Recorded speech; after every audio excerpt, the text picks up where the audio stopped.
We compare you to the Mario brothers. Came from the industry and we are deeply invested. Ronen, nice to meet you. I've heard a lot about you from your brother, and I've been following your story since we used to go to Hummus Brothers. Yeah, well, which branch did you go to? We compare you to the Mario brothers, actually, the Nintendo boys. David, let's start with the journey to Seven Seeded. How did you start it? Why did you come up with the idea? What have you done? So I started working in a bakery, pretty much first real job, let's call it, first career job. I did that because I fell into it, and I loved food, all types of food. Obviously, bread is very accessible. So no matter how little technical knowledge you have about food, bread is, everyone's an expert on bread, and I was an expert on bread, Warby's sliced. And I started working for a bakery, and through that maybe 11-year journey, I loved it more and more each year. And I was itching every year to do my own thing. And I knew the owner of Seven Seeded Bakery. So Seven Seeded was going since 2006. And the founder, like me, had a passion for bread. He started his out of a passion for bread and with a big organic focus and an idea to be the best quality wholesale bakery in London. That was originally his ethos. And he built a pretty beautiful business that made really great product, employed lovely people, had some amazing customers who we still have today. But honestly, it probably lost its way in about 2016 to 2020. He had to leave the country for family reasons, and he kept an eye on the business, but when you're there living and breathing it every day, it literally ends up in the product. And I feel like it ended up in the product. And so we connected in December 2020. He was like, this corona bullshit is killing me. It may kill my business, but it's more likely to kill me with all this lockdowns. And one day I have 100 customers, the next day I have 5. So he was looking to leave. He had left the UK anyway, so he was looking to leave the country, and I was looking to do my own thing. So a couple of school friends of mine who made better decisions than going into bakery like me, the three of us bought Seven Seeded together. We're the owners. They're not involved in the business, and I run the business on a day-to-day basis with the team here.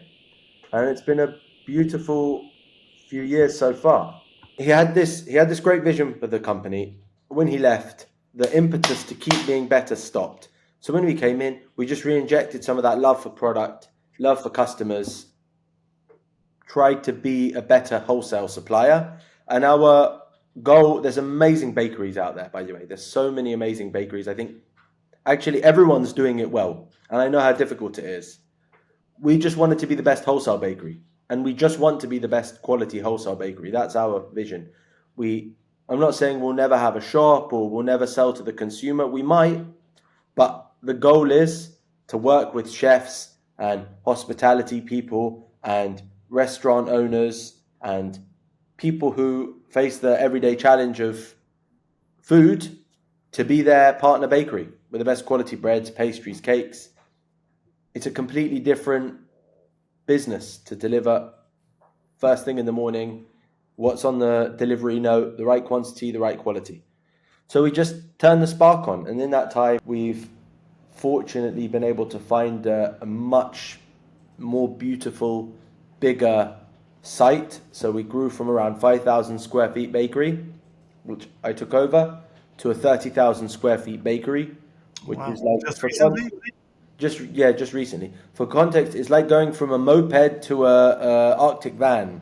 It's like everyone has the space to produce, to deliver, to pack orders effectively, to deliver effectively. The things that you don't realize you need when you're operating out of a smaller site.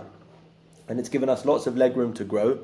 So when our key customers come here and they see this space, they know that they can grow with us. It's a funny story because when we at first launched the market, Seven Seeded was with a different ownership. This was pre-2020, 2019 or something like that. And I just remember because we always sort of, order first time from new suppliers that join the market in order to just like see that, they delivered what they said they'd deliver and that they're real, and just to check out the sort of quality, etc. And it was okay, but it was like I just remember that sourdough didn't have big bubbles, didn't wasn't chewy, it wasn't as gooey, right? And I was like, okay, I guess I can kind of understand where this bakery is pitching themselves.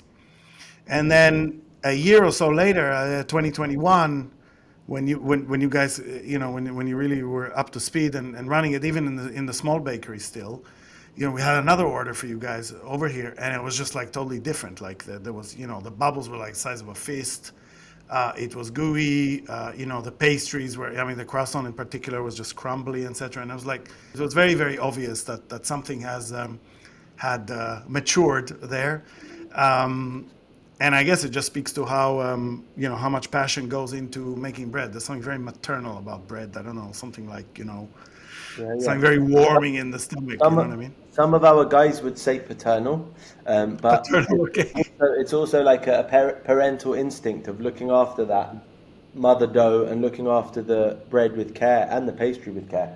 Just say a couple of things that really changed. So moving here, the biggest step change for us in quality was doing that.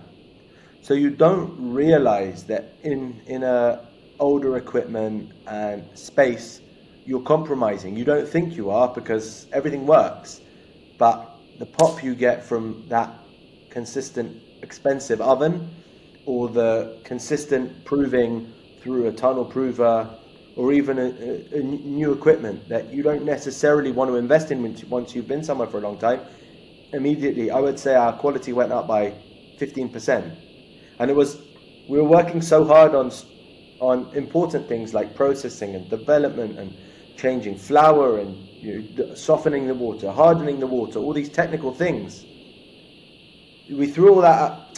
Of course, we still tried to do that, but we achieved it just by moving. So it was all about the equipment we had and the space that we had. It took the quality up quite significantly. So obviously there's a long, long road to go. We're not happy with where we are. There's work to be done still. But if I think back to the recipes we had and the products we had in August 2021 to now, probably 80% of them have evolved. And I'd say they're better, and I think our customers would probably say are better. Yeah, so I was saying, okay, obviously blown away by the quality jump, something else. But then obviously, we're here and we sort of, we work with you on some of these customers that you have, and just seeing some of these guys coming in, some of the names that you have on your books, I was just like, wow, that's a real step change. I don't know how many of them were there before, and how many of them you won, No, we but always had like, sorry to interrupt, we always had amazing customers like Petersham Nurseries have been working with us. We've been privileged to supply them bread and pastry for 15 years. Caffeine, since it yeah. opened in 2011, I think, they've been taking pastry from us. There's maybe 25 or 30 customers that are that old. And that Really? doesn't come by being a bad supplier, Yeah. but it comes from really looking after customers. But clearly we weren't doing it for everyone. And clearly it wasn't our whole range based on like the type of feedback. I want to say something about REKKI, Yeah. Go which on. which may be useful for you to hear. But when I was taking over Seven Seeded, I knew I could pick up the phone to Noam, and he would have a picture of what's happening in the world and be able to give the insight as to not who the customers are or what the people in the business are like, but just that market intelligence to know how that company ranks and what type of customers they play into, and it gave me some kind of grounding for when I first took my first step in the bakery and met the team and met the customers for the first time. Yeah, I mean, it's not a surprise. The aim of REKKI was always to become, a marketplace, a prioritized index of suppliers that is mostly powered by how you do with your existing customers, right? So people, if you retain your existing business, you should be ranking higher, and that's as a direct experience to the ones we had, which is like if we wanted to look for new suppliers and you just ask your next door neighbor or your friend, but all they know is their world. They have not tried all the other suppliers, and they just recommend whoever they've used. But that's not really the right way. And Google doesn't really know, because Google doesn't know anything that happens in the wholesale world. And so we wanted to create something that would just, promote suppliers that do really well with their customers. So if you say, you've had these people for since the beginning, 40 customers since the beginning. That is exactly why you should be promoted to new customers. That's sort of the theory behind REKKI. Of course, we have to walk a tight line in terms of, sharing information for our partners, suppliers like yourself, and what we share and what we don't share, to sort of, to keep the trust between suppliers, and not be, not to side with anyone in particular, but give the tools to those who want to take it. I think the difference between you and some other bakeries, I suppose, is that you took you grabbed the bull by its horns. You understood the value and the potential of it, and you went all in from the beginning, which means, your catalog was really good. It had all the right keywords that were there. Your pricing was fair. We did some pictures with you, I remember, really, really early on, and pictures convert really well. People then started, there were a few customers started to use you. They started to review you, and as a result, you cemented yourself as sort of, top bakery supplier in London, at least on REKKI, that is. That's great. That's a privileged position to be. I tell you, so I think I said earlier that I knew you guys, you brothers, as the restaurateurs to start with, and that helped. The idea, why you started REKKI, and what the motivation was to make life, I think, actually easier for the restaurants themselves. Maybe in time it became more focused on also helping the suppliers when you realized you had to, but making the life easier for our customers, the restaurants, was the attraction for me to work with REKKI. Noam, to be fair, drove me a bit, your brother drove me a bit mad at first. I had just taken over the business and try the marketplace. Why are you not trying the marketplace? Try the marketplace. The marketplace is going to go. So, to be fair, if it wasn't for that idea that you were restaurateurs first, and that you were trying to actually make something, not just a business for the sake of it, I would probably not have done it. But I'm very happy that we did now, because a proportion, not an insignificant proportion of sales every day comes in from being on the marketplace, and also how we process orders with REKKI has been a bit of a step change for how we process our orders. Yeah, I mean, this is very typical of sort of a tech journey like that. There's always what's called the early adopters, of which you are absolutely one, which is the people. Yes, they need a little bit of pushing, but they see the future, and they sort of see, like, this is a better way. This is how it's going to be in the future. I want to be first to jump in, even though we sort of pushed you and sort of convinced you to do it. You were one of the, in the beginning, you have no suppliers, and then you need to get some suppliers, and you rely on those first 10 early adopters to go into the market, lean into it, create a nice experience, at least when you browse your catalog and your profile. And then all the other ones who are more cautious, they're followers, they're not leaders, and that is typical of most. There's a whole article about it called crossing the chasm, which is how tech platforms or products jump from the early adopter stage to mainstream adoption. I think we're kind of there, more or less. You are the early adopters. You let it run. You roll the dice and you invested in it, and now you're reaping the benefits ahead of all of the others stuff. So this is typical and sort of talked about, and I think widely. It's nice. I remember getting an iPhone like 7 years after everyone else, and hearing about early adopters and thinking, one day I want to be an early adopter. So I decided in this bakery I'm going to be an early adopter. Like, for example, our flour suppliers that we're working with, and other great suppliers that we're working with, who we've been working with for a couple of years now. When you see them going into the rest of the world now, you have a small pat on the back for yourself. So REKKI was another pat on the back thing. Speaking of early adopters, how do you guys feel? We have multiple people who claim to do similar to what we have with REKKI. How do you guys feel about that, or how do you keep pushing yourself? Because we're always interested in what everyone can do. It's not that we have a very fixed contract or marriage with REKKI, but we're just really happy with the service and what it delivers. So to change is always a pain in the arse.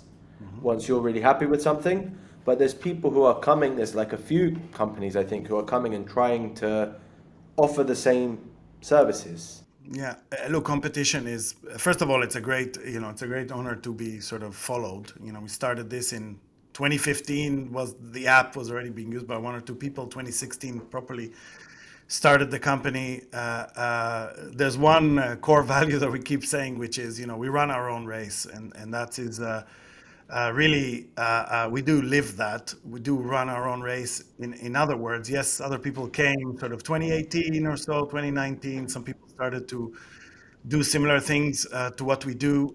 I think what sets us apart is that we came from the industry and we are deeply invested in the success of the players, both restaurants and suppliers. We deeply care about growing the pie of of the wholesale business. Running a restaurant is so hard. We came from the restaurant industry, but I didn't really come from the restaurant industry. I was a computer scientist, worked in a bank for a year, did not ever hold a knife before 2004, which is when I quit my job and started to work on Hummus Brothers. Neither of us did. We figured everything out as we went along. Why? Because we were just passionate about, similar to you, in that we just wanted to, put a smile on people's face and to serve them until the last day of working in at Hummus Brothers, 2015 or so. Still enjoying it, still enjoy the art of serving. So there's something very deep that motivates us. It's not just something that we say to people. What we do is we run our own race, trying to make this industry better with respect to how people find each other, how they do more business together. There was just no understanding of this. At least in my time, I did not have any understanding of like what it's like, how do you manage supplier relationships. And my big learning from the restaurant was that everything, all of the margin and all the profitability of the restaurant is stuck in the food costs margin, and you need to work with your suppliers, the right suppliers, in order to to get there. That was the learning from REKKI. Now, people who sort of, I guess, followed us, at least in this country, first of all, they make us better because they compete, and so we have to compete as well. So we have to get ahead, we have to think ahead, but we don't think of, oh, what is this competitor going to do, and we should get ahead of that. We just say we want to progress with our aim, which is to make this industry better. And so they sort of keep us on our toes, I suppose. So I guess we owe them gratitude in some respects of keeping us competitive and better. And as a result, you get better service. There's also a question of awareness. Everybody that competes with us goes around and tells everybody about their product, and that brings awareness. And as soon as they tell you about their product, that person, the next thing they do is like they call the competition and they ask, like, what do you do? And at that point, I'm with my eyes closed, put the two products next to each other. You don't owe us anything, you don't owe them anything. Put the two products next to each other, and you tell me who's better, and choose the better, and let the better product and platform win. That's how we think about it. And the rest of the time, I don't lose sleep over it, and we just run our own race. I try not to deal with it too much. So I guess I don't know if that's That's an that. answer. Yeah, no, it's clear. It's clear. Can I ask you something out of interest? Like, Sure. if somebody asked you, said they heard about REKKI and whatever, and they asked you, like, David, what's REKKI? How do you say it? What is REKKI? It depends who's asking, by the way, because chefs, restaurants ask and suppliers ask. For suppliers, depending on where they are in their journey or who their customer base is, I would recommend it or not.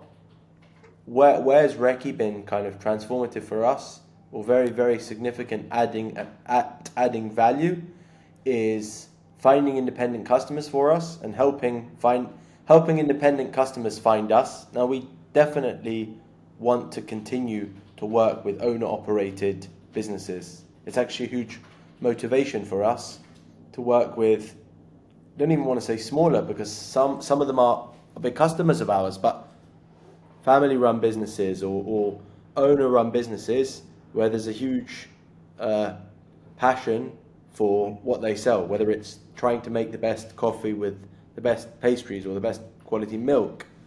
So it's helped us stay close to that customer category. And the other thing is the order processing. So integrating with REKKI and then allowing our other customers to integrate with REKKI through their platforms. The other customers don't even need to be involved in that process. They just keep sending the orders like normal. So the integration costs of working with third parties are our costs. We don't need to negotiate with third party EDI platforms or anything like that. So those are the two things I would definitely recommend from a supplier perspective. From a restaurant's point of view, when people ask me for which software how they should be ordering, we try and tell our customers to order via REKKI because it's easy. Everything has a product code, everything has a product name. If it's set up correctly, they'll have the account number, all the information that makes processing orders easy. Luckily, it's integrated anyway, but even if it wasn't, it's quite easy to manage. So we have an incentive to push them to REKKI over email and telephone, but also we say to them, it's just easy. So many of the smaller restaurants, or again, family-run businesses, they'll be ordering on their telephone, either picking up the phone or sending emails on their phone. You see, sent from my iPhone. And when you see that, you just go, what? Why? Just go on the app, place the order wherever you are, and it's probably better for them. But what rough percentage of your business are we involved in? Doesn't, just sort of high level involved in, so processing orders or payments? maybe 35-40%, Okay. which is a lot, I'd say. Yeah. It was a lot more than I thought when I just thought about the marketplace. Yeah. Because when I was first convinced by REKKI to be on the marketplace, by the way, there's problems of marketplace for suppliers like us that you have to. What are we going to do about delivery? We deliver overnight, first thing in the morning, 5 o'clock. I'm going to have phone calls from the driver. I can't get in, no keys, etc. Plus the creation of accounts, order lead time on products, minimum orders, all these things that historically we've had to meet customers and talk them through these things. And I wouldn't say negotiate with them, but adapt them a bit to the way that we work. And a fresh bakery is different to a fishmonger, is different to a greengrocer, is different to a meat supplier. We've all got our own idiosyncrasies. Yep. And maybe people don't know that when they place the first order on the marketplace. So I assumed that the marketplace could deliver in those days. We were quite a bit smaller than we were when I took over, about 10% of value of sales. Now it's involved in REKKI's involved in 35 to 40% of all the orders that we process or all the customers that we have. And how do you, like you said, stuff like keys, access times, blah blah blah. Like how do we help you with I that? normally send a message to the office and say, get REKKI to help us with this. And normally you do. David, what are those cups behind you? These are some of our customers' coffee cups. We supply quite a lot of coffee shops with fresh pastry and sourdough. Okay. And these are some of our coffee cups. They're You not like- our favorite because all of our customers are our favorites, and we've got places that don't even have their own coffee cups. But these are just some that our drivers have picked off the coffee machine on the way back to the bakery.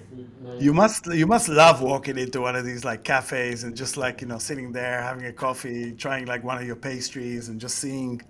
Yeah, I had Yeah. a nice one. I had a nice one this morning. I was at one of our customers, and I was sitting in a corner table. There was a guy over there on the corner table, and I was about an hour early for my meeting, and I was just watching the restaurant, watching the coffee shop, seeing who was picking up pastry, who was picking up coffee, who was taking what, and only an hour later I called. Well, I'm ready to meet, and it's the guy sitting on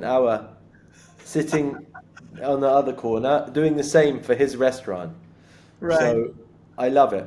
I love going in there. I love eavesdropping. I hate hearing bad feedback, and we do. Sometimes you're in a place and I don't like the pistachio pain au chocolat is too sweet, or the croissant's too buttery, or whatever someone may say.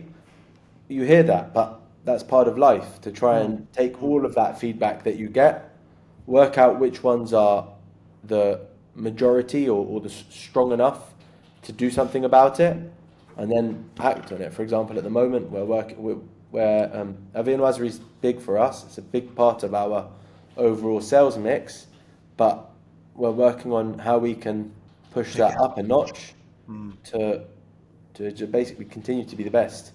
Okay, I got two more questions for you. Okay, so picture this. So on a scale of 1 to 4, okay, 1 being I don't give a shit, and 4 being I'll be devastated.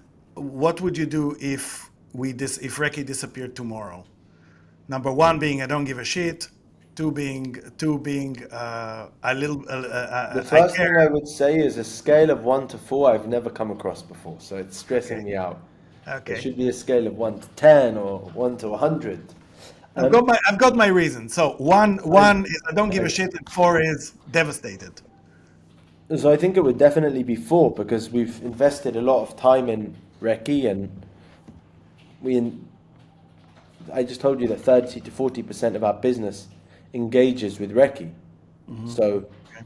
it would be a real kick in the balls if REKKI was to disappear from this industry. Okay. It would mean retraining for our customers. It would mean retraining for us. It would probably mean additional ball ache. So What would you do, like with what? Okay, so it'll be painful, but what would you actually do if we weren't here? Like, what would you go ahead and do to replace what the functions we serve? I think the two things we would do is we would call those competitors who we said previously, and we Hmm. would ask them to try and build something similar for us if they don't already have it. But obviously that means making new relationships and investing, front loading the time that we've kind of already done, Yep. and or we would go and do it ourselves. I think one thing that's probably changed from even the 2 years when we started with REKKI and now is with just ChatGPT as one example. We idiots, by the way, we're idiots. We're creating like programs. It's unbelievable. Like to read Excel sheets and maybe, just maybe, we would try and build not a customer facing side, but a back end system that could read orders and support our invoicing better. Nice. So that's probably what we would end up doing. Got One it. of those two things. Maybe the second. Okay. Okay. Now you said the last round of questions. You said that it's painful to hear feedback, etc. But I'm a little bit of a masochist, so I'm going to ask you like 3 questions. Okay, but lightning, you got a gun to your head, yeah? Like you have 3 seconds. You need to say what comes into your head. Okay, so you don't need to like butter me up. You don't need to make me feel good or whatever it is. You need to say what comes to your head. All right? Let's Okay. go. So, what are we totally rubbish at? What are REKKI total rubbish at? I don't know. Luckily, the engagements we have with you, there's Okay. not all the customers we get are the aligned customers. So the validation of customers isn't good enough. Okay. Validation of come. Okay. Nice. So when someone starts with us on the marketplace, they may be wrong for us. We may be wrong for them. And we're not giving the customers enough. Of course, we want to sell. So we only want to put our good stuff front facing. But we get too many incoming customers that aren't the right fit for us, seven seated. Got it. And we're not the right fit for them. Next question. What do we do better than anyone? I think it's that putting yourself in the shoes of the restaurant, putting yourself in the shoes of the supplier. So Okay. trying to think like us. It's been a pleasure. Thank you, really. Thank you for taking the time and for such an enjoyable conversation and for being Nice to open. meet you. Nice Yeah. to meet Yeah. you. Yeah. Thank you.